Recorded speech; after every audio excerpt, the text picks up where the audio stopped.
नमस्कार दोस्तों, आज की वीडियो में हम बात करने वाले हैं मैथमेटिकल इंस्ट्रक्शन के बारे में, जो कि एक बहुत ही इम्पॉर्टेंट इंस्ट्रक्शन है।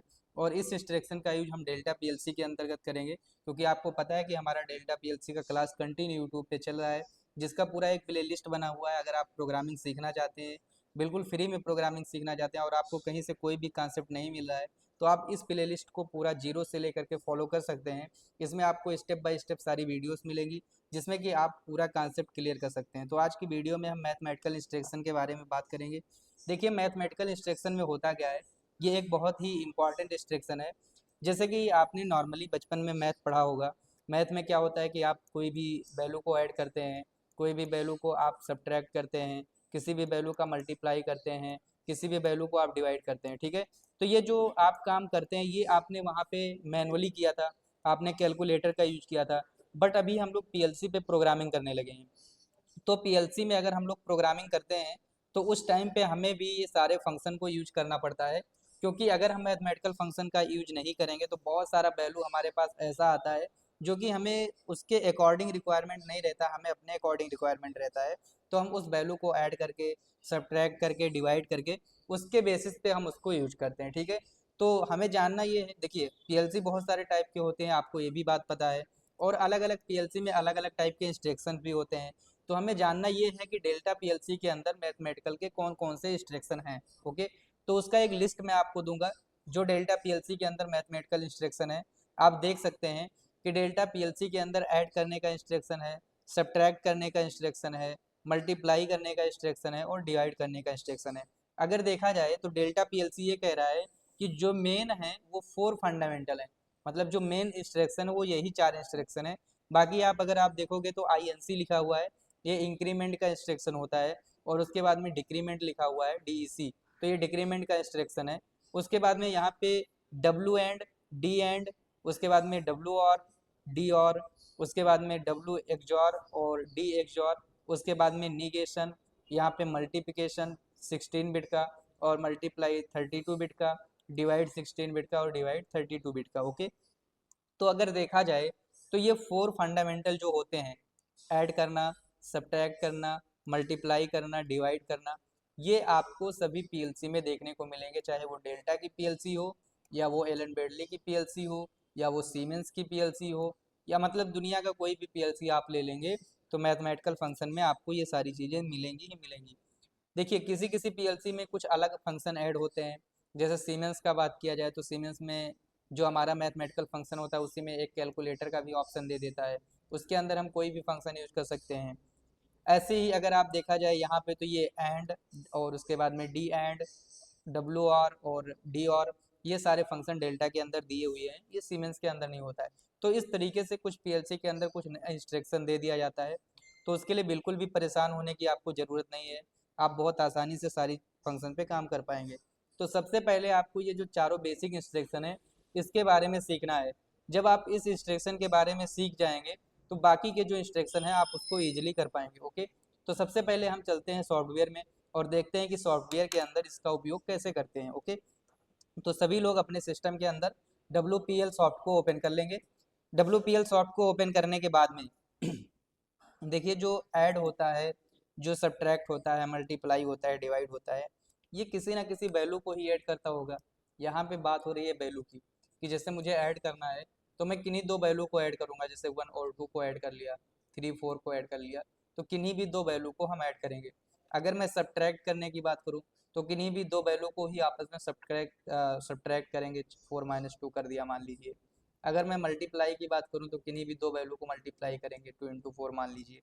और अगर हम डिवाइड करेंगे, तो भी कहीं ना कहीं किन्हीं दो वैल्यू को ही डिवाइड करेंगे, जैसे 4/2। ओके, तो यहाँ पे जो सारा बात हो रहा है, वैल्यू का बात हो रहा है। ओके, तो मान लीजिए कि हमारे पास दो कन्वेयर है, और एग्जाम्पल मैं ले लेता हूँ कि हमारे पास दो कन्वेयर है, और दोनों कन्वेयर पे जो पार्ट्स जा रहे हैं वो काउंटिंग हो रहा है। तो यहाँ पे हमने एक LDX0 सेंसर लगा दिया, ठीक है। इसको यहाँ से हम रीनेम भी कर सकते हैं। इसको मैंने नेम दे दिया सेंसर। ओके, और उसके बाद में यहाँ से हमने आउटपुट में लगा दिया CNT C0, और टोटल मुझे 5 काउंटिंग करना है, तो मैंने K5 लगा दिया, ठीक है। इस तरीके से आपको जितना काउंटिंग करना है उतना आप काउंटर लगा सकते हैं। ओके, ऐसे एक मान लीजिए मेरा दूसरा कन्वेयर चल रहा है, तो उस पर मैंने दूसरा सेंसर लगा दिया LDX1 पे मैंने ये सेंसर कनेक्ट कर दिया और यहाँ पे मैं इसको सेंसर 2 नाम दे देता हूँ, ठीक है, सेंसर 2 ये हमने नेम दे दिया इसको। और इससे हमने दूसरा काउंटर लगा दिया CNT C1 और K5, मतलब मैंने दोनों को दे दिया कि इसमें भी 5 काउंटिंग होना चाहिए, इसमें भी 5 काउंटिंग होना चाहिए। अब मैं टोटल जानना चाहता हूँ कि 2 लाइन है, मान लीजिए कि आप किसी प्रोडक्शन वाली कंपनी में काम करते हैं, वहाँ पे 2 लाइनें हैं, तो दोनों लाइनों पे कितना कितना पार्ट निकला, टोटल कितना पार्ट हो चुका, वो अगर हमें मिलना चाहिए, ठीक है, तो वो हम कैसे पता करेंगे, ठीक है। तो उसके लिए हमें अगर दोनों पे टोटल पार्ट को पता करना है, तो जो वैल्यू हमारे पास, मान लीजिए कि एक वैल्यू आ रहा है किसमें, C0 में, दूसरा वैल्यू किस में आ रहा है, C1 में, क्योंकि काउंट वैल्यू इसी में आएगा। तो हम क्या करेंगे, यहाँ से ऐड करेंगे C0 की वैल्यू और C1 की वैल्यू। उसके बाद में इन दोनों का जो रिजल्ट आएगा उसको हम किसी ना किसी डेटा रजिस्टर के अंदर रखेंगे। तो जैसे मान लीजिए हमने D0 के अंदर इसको रख लिया, ठीक है। इसको ऑन होने के लिए हम हमेशा ऑलवेज ऑन की मेमोरी लगाएंगे, जिससे कंटिन्यू इसको सप्लाई मिलता रहे। तो LDEM1000 जो होता है डेल्टा के अंदर, ऑलवेज ऑन की मेमोरी होती है, इसको मैंने यहाँ से लगा दिया। उसके बाद इसको PLC में डाउनलोड कर देंगे, यहाँ से एस करना है आपको। डाउनलोड करने के बाद में ऑनलाइन मोड में डालेंगे और यहाँ से PLC को रन मोड में डाल देंगे, ओके। इतना करने के बाद में अब मान लीजिए कि अभी जो हमारा कन्वेयर 1 है वो स्टार्ट हो गया है, और उस पर जब पार्ट जाएगा तो कन्वेयर 1 का सेंसर सेंस करेगा। सेंसर ने एक बार सेंस किया तो 1 हुआ, सेंसर ने 2 बार सेंस किया तो 2 हुआ, सेंसर ने 3 बार सेंस किया तो 3 हुआ। मान लीजिए कि इस पे कन्वेयर 1 पे 3 बार काउंट कर लिया और इस पे 0 बार काउंट किया है, तो अभी यहाँ पे खाली आपको वैल्यू 3 मिल रहा है। कन्वेयर 2 पे भी इसने क्या किया, काउंट कर लिया, इस पे भी 1 बार काउंट किया, दोबारा काउंट किया, फिर से काउंट किया। तो अभी मान लीजिए कि दोनों कन्वेयर पे 3 3 बार काउंट किया, तो टोटल कितना पार्ट बन के आ गया मेरे पास, 6 पार्ट। इससे मुझे पता चल रहा है कि हाँ टोटल हमारे पास 6 पार्ट बन के आ चुके हैं, ओके। और उसके बाद में जैसे कि मान लीजिए कोई भी वैल्यू को माइनस करना है, कोई भी वैल्यू को मल्टीप्लाई करना है, आप ऐसा चाहते हैं कि जो भी वैल्यू आए, मान लीजिए काउंटर में हमारा 3 आया है, तो जो भी वैल्यू आए उसमें मुझे 2 मल्टीप्लाई होकर के मिले, ठीक है। क्या होता है, कभी कभी टेम्परेचर वगैरह आता है, तो हम ऐसा भी कर लेते हैं कि जितना भी टेम्परेचर आ रहा है मुझे शो करने के लिए उस टेम्परेचर में हमेशा 2 से मल्टीप्लाई होकर के मिले। तो जो टेम्परेचर वगैरह आता है किसी डेटा रजिस्टर में आता है, क्या होता है, किसी डेटा रजिस्टर में आता है। तो अभी हम टेम्परेचर वगैरह की बात नहीं करेंगे क्योंकि हमने एनालॉग के बारे में नहीं पढ़ा है। तो अभी हम नॉर्मली जो इंस्ट्रक्शन पढ़ रहे हैं इसी के बारे में बात करेंगे। तो हमने काउंटर ले लिया है क्योंकि हमने काउंटर के बारे में पढ़ रखा है। तो अभी वैल्यू जो हमारी काउंटर में आ रही है, मैं चाहता हूँ कि जो भी वैल्यू काउंटर के अंदर आ रहा है उसमें 2 मल्टीप्लाई होकर के हमें रिजल्ट मिलता रहे, ठीक है। तो यहीं पे हम इसके पैरेलल में ही कनेक्ट कर सकते हैं। और यहाँ से हम क्या करेंगे, मल्टीप्लाई का इंस्ट्रक्शन ले लेंगे, MUL लिखना है आपको। उसके बाद C0 की वैल्यू कितने से मल्टीप्लाई होना चाहिए, K2 से मल्टीप्लाई होना चाहिए। और रिजल्ट मान लीजिए मुझे सेव करना है, तो मैं D1 में सेव कर लिया, किसमें, D1 में मैं सेव कर लिया। सिर्फ इतना ही मैं अभी डाउनलोड करता हूँ और आपको फिर इसका वर्क दिखाता हूँ। तो यहाँ से हमने डाउनलोड किया। डाउनलोड करने के बाद में आप देख सकते हैं कि यहाँ से अभी दोनों में वैल्यू 0 0 है, तो यहाँ 0 मिल रहा है। यहाँ से सेंसर 1 ने सेंस किया तो इसमें वैल्यू 1 है, इसमें 0 है, ठीक है। तो यहाँ पे 1 का 2 से मल्टीप्लाई हुआ तो कितना मिल गया, 2 मिल गया, ठीक है। फिर से यहाँ से मैं ऑफ करता हूँ, यहाँ से ऑन किया तो 2 का फिर 2 से मल्टीप्लाई हुआ तो कितना मिल गया, 4 मिल गया। अब मैं चाहता हूँ कि अगर C0 की वैल्यू C1 से मल्टीप्लाई हो, तो यहाँ पे जो K2 डाला है हमने, इस K2 की जगह पे हम क्या डाल देंगे, C0 की वैल्यू C1 से, ठीक है, C0 की वैल्यू C1 से मल्टीप्लाई हो, तो C0 में जितना वैल्यू रहेगा वो वैल्यू किसके, इससे मल्टीप्लाई होगा, काउंटर C1 के वैल्यू से मल्टीप्लाई होगा और वो रिजल्ट हमें मिलेगा, ठीक है। तो दोनों की वैल्यू ऐड होकर के मुझे क्या मिलेगी और दोनों की वैल्यू मल्टीप्लाई होकर के मुझे क्या मिलेगी, हम यहाँ पे देख सकते हैं। देखिए अभी दोनों में 0 0 है तो सब 0 0 मिल रहा है। मान लीजिए कि पहले वाले काउंटर में क्या हुआ कि एक वैल्यू हो गया, ठीक है। और अभी एक और 0 को अगर हम ऐड करेंगे तो 1 मिल गया, बट एक और 0 की मल्टीप्लाई करेंगे तो हमें यहाँ से क्या मिल रहा है, 0 मिल रहा है, ठीक है।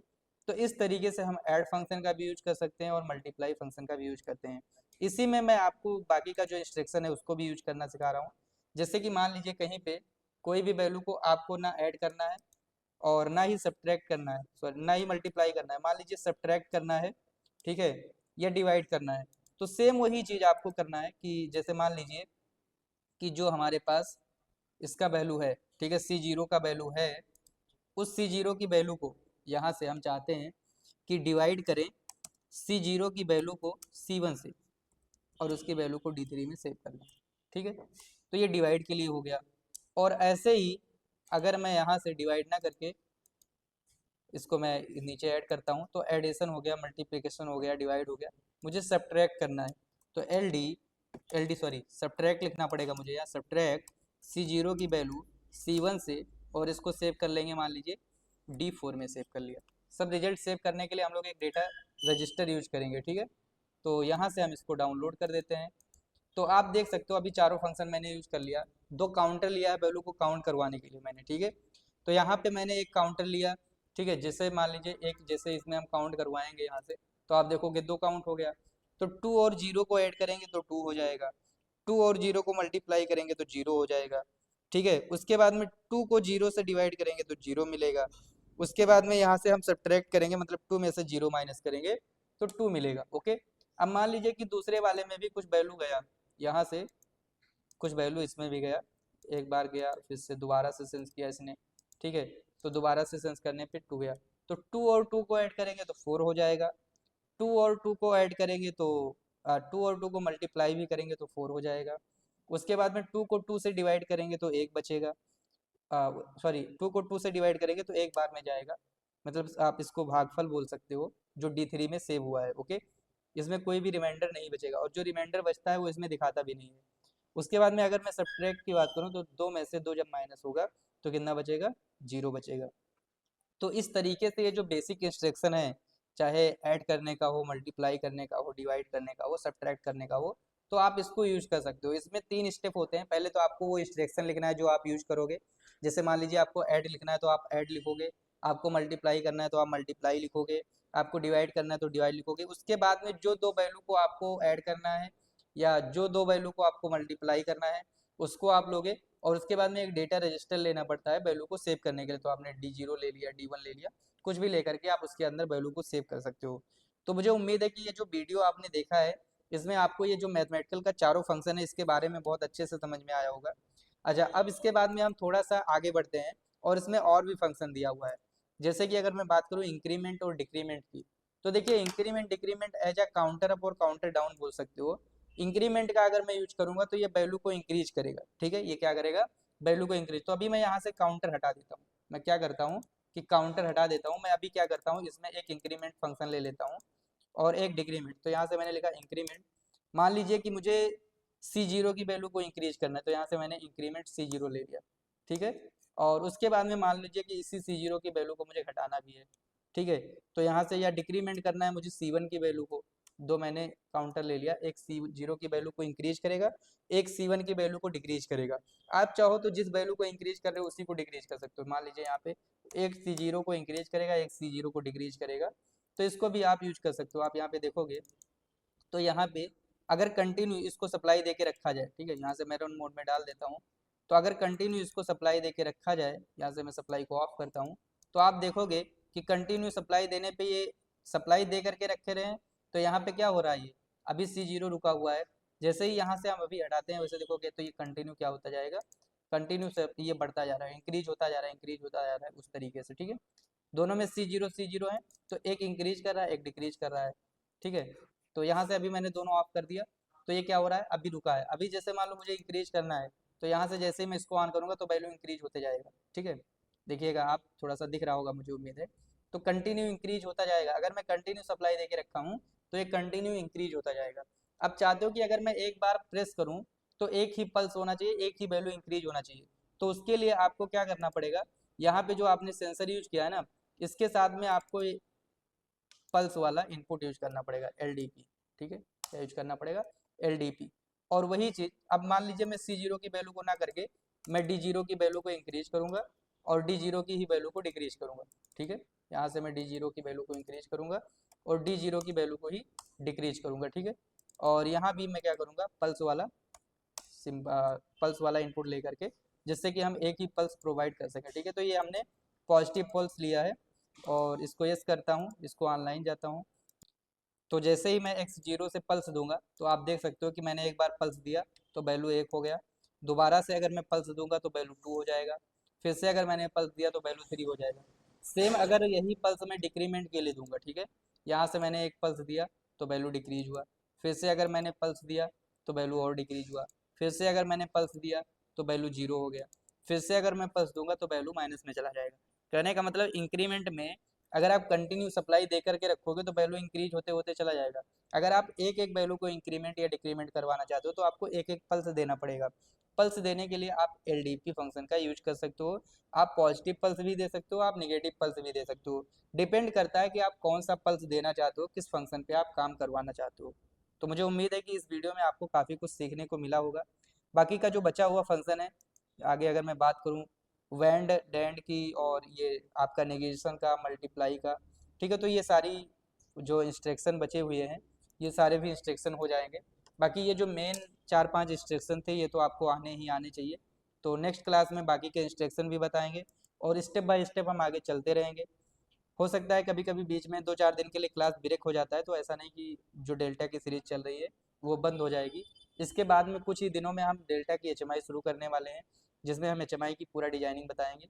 तो आज के लिए इतना ही, मिलते हैं नेक्स्ट वीडियो में। जय हिंद, जय भारत।